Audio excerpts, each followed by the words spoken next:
Throughout history, conflicts between scientific and religious views have arisen. The occurrence of such disputes led to quite a few successes, several failures, and numerous consequences.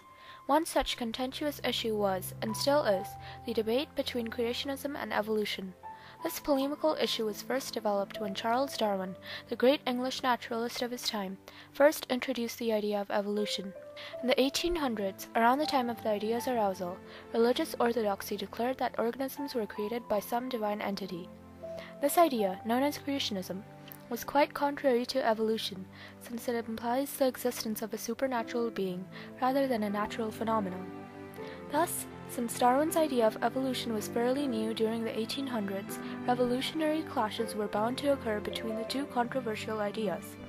These clashes, however, would lead to various successes, failures, and consequences that would forever change the views and lives of the common society. Charles Darwin, born on February 12, 1809, and deceased on April 19, 1882, was an English naturalist. His career as a pioneering naturalist first started out in 1831, when he voyaged on the Beagle.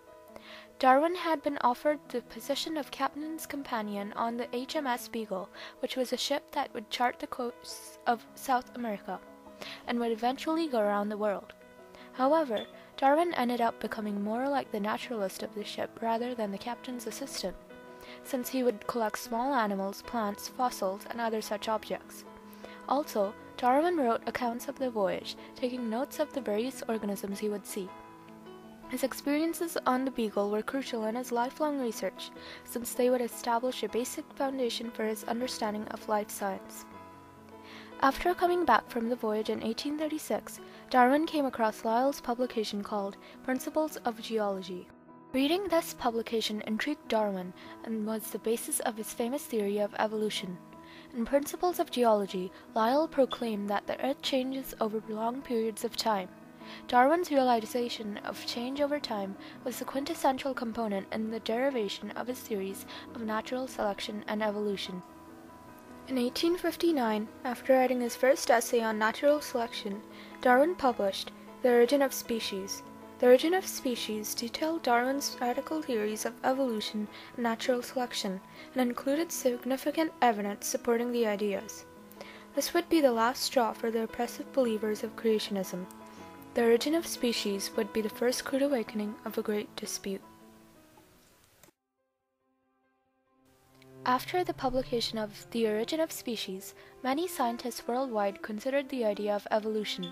However, since quite a few of these scientists were strong creationists, there was also a lot of animosity towards the subject. Devoted creationists such as Richard Owen and Bishop Samuel Wilberforce wrote and even spoke against the theory. On the other hand, many creationists were impressed by the idea and started to look more into the theory. Thomas Huxley, later known as Darwin's bulldog, was inspired by the idea of natural selection. Darwin's work essentially transformed the once orthodox creationist Huxley to a devoted and passionate evolutionist. Approximately 1 year after the publication of Darwin's Origin of Species, the British Association for the Advancement of Science in Oxford arranged a meeting that would forever change the way science would be viewed. The meeting, held in late June 1860, was to discuss evolution and Darwin's work. However, rather than the meeting turning out to be a peaceful convention, it turned out as a heated debate. On June 28, 1860, prestigious scientists and philosophers, including Huxley, Owen, and Wilberforce, collaborated for the meeting. The peaceful meeting broke out into a debate when Charles Daubeny, English churchman and controversialist, said, "On the final causes of the sexuality in plants, with particular reference to Mr. Darwin's work." Right at the moment when Darwin's work was first referred to, a heated dispute occurred.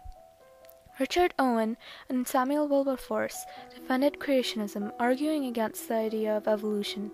On the other hand, Huxley defended Darwin's work, since Darwin himself was too sick to attend the meeting. Wilberforce would always appear more polite, and Huxley would be more aggressive and perhaps rude. But they were sort of the perfect counter elements.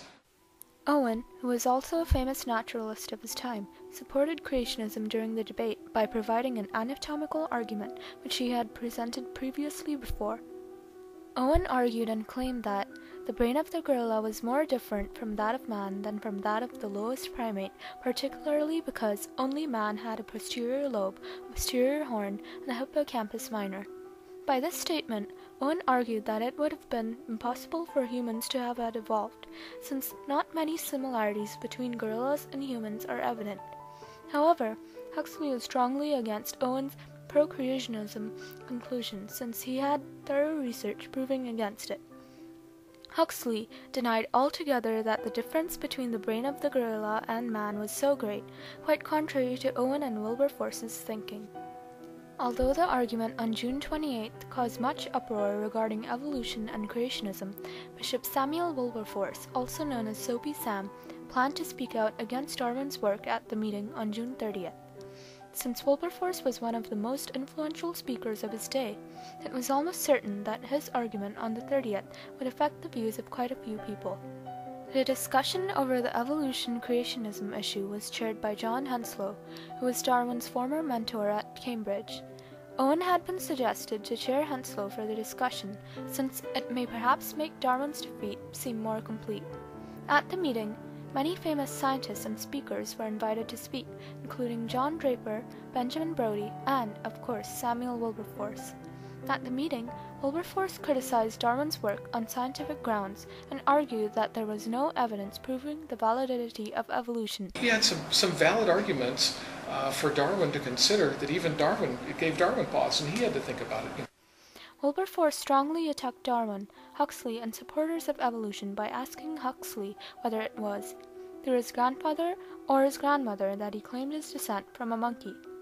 Although this was a direct offense on evolutionists, Huxley simply replied to Wilberforce by saying something to the sense that he would rather be a descendant of an ape than of a man who misuses eloquence to ridicule into a grave scientific discussion, or he would rather come from an ape than a bishop.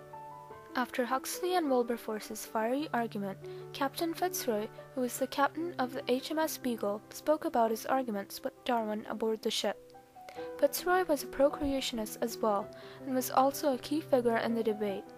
Fitzroy was present in the debate since he felt quite guilty after he had allowed Darwin to conduct most of his evolution-related research aboard his ship. During his speech, Fitzroy denounced the origin of species and, lifting an immense Bible first with both hands and afterwards with one hand over his head, solemnly implored the audience to believe God rather than man. After Fitzroy's speech, Joseph Hooker spoke on behalf of Darwin and the evolutionists. Hooker claimed to have delivered the most effective reply to all of the criticism of the creationists by saying, "Sam was shut up, had not one word to say in reply, and the meeting was dissolved forthwith." However, at the end of the debate, all the participants in the debate felt successful. Wilberforce, for example, was under the assumption that he had defeated Huxley.